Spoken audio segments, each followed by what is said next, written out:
पान की टपरी खोल लो, कल से पैसा कमाना शुरू कर दोगे। 5 साल एमबीबीएस करने के बाद भी ना पीजी के एंट्रेंस देना पड़ता है। अब तुम कहीं को नौकरी ज्वाइन कर लो, इंजीनियर बन जाओ, 4 साल में तुम्हारा जॉब लग जाएगा, लेकिन डॉक्टर नहीं। एंट्रेंस एमटेक के लिए भी होता है, लेकिन 80% लोग एमटेक नहीं करते हैं। 4 साल में बीटेक की वैल्यू ज्यादा होती है एमटेक से।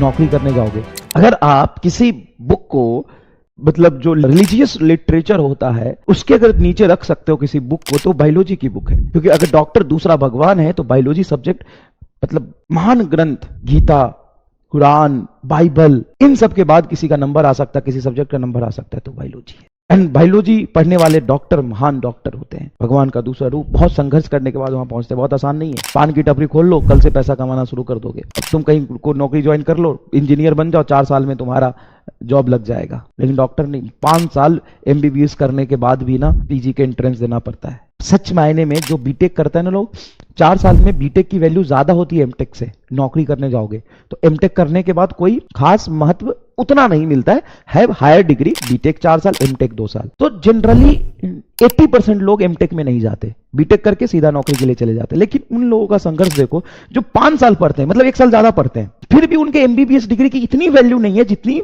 पीजी की वैल्यू होती है। एक इंट्रेंस देना पड़ता है, फिर उस इंट्रेंस को क्वालिफाई, इंट्रेंस एमटेक के लिए भी होता है, लेकिन 80% लोग एमटेक नहीं करते हैं। और यहां पे 90% लोग पीजी करते हैं, क्योंकि बिना पीजी का आप कैसे किसी के जीवन के साथ थोड़ी ना खेल सकते हो। तो छोटी सी भी गलती बहुत भारी पड़ सकती है, इसीलिए आपको पीजी करना पड़ता है। फिर रेसिडेंट डॉक्टर बनते हो, फिर बहुत बहुत मेहनत करके आगे बढ़ते हो। तो भाई बायोलॉजी की एक अलग तुलना है। हर सब्जेक्ट इक्वली इंपॉर्टेंट है, इक्वली टफ है, इक्वली इफिशिएंट है, इक्वली इंपॉर्टेंस रखता है।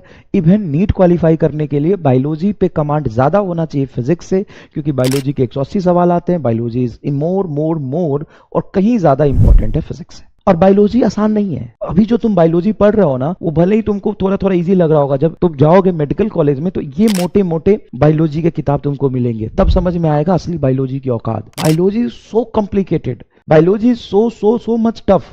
पूरा मेडिसिन और बायोलॉजी इतना वास्ट होता है, इतना टफ होता है कि यू कैन नॉट इमेजिन कि बायोलॉजी कितना टफ होता है। थारा बायोलॉजी इतना टफ है ना, थारा बायोलॉजी इतना टफ है ना कि तुम्हें जो 11th-12th की बायोलॉजी एकदम बच्चा लगेगा जब तुम मेडिसिन में बायोलॉजी पढ़ोगे, जाके मेडिकल कॉलेज में पढ़ोगे। बायोलॉजी एक अलग ही सब्जेक्ट है। बायोलॉजी मतलब महान ग्रंथ। बायोलॉजी का तुलना, मैं मजाक नहीं कर रहा, किसी सब्जेक्ट को मैं ऊपर नीचे नहीं कर रहा हूं भाई, फिजिक्स में तेरी बेइज्जती नहीं कर रहा हूं, लेकिन बायोलॉजी की तुलना तो उन महान ग्रंथों से कर सकते हो आप, उनसे थोड़ा नीचे रख सकते हो आप, उसके नीचे ही कोई सब्जेक्ट आएगा, क्योंकि वो बायोलॉजी है जिसको आप दूसरा भगवान का ग्रंथ कह सकते हो। क्योंकि डॉक्टर अगर दूसरा भगवान है तो बायोलॉजी आपका रिलीजियस बुक का दर्जा दे सकते हो किसी सब्जेक्ट को, किसी बुक को, तो बायोलॉजी की बुक है।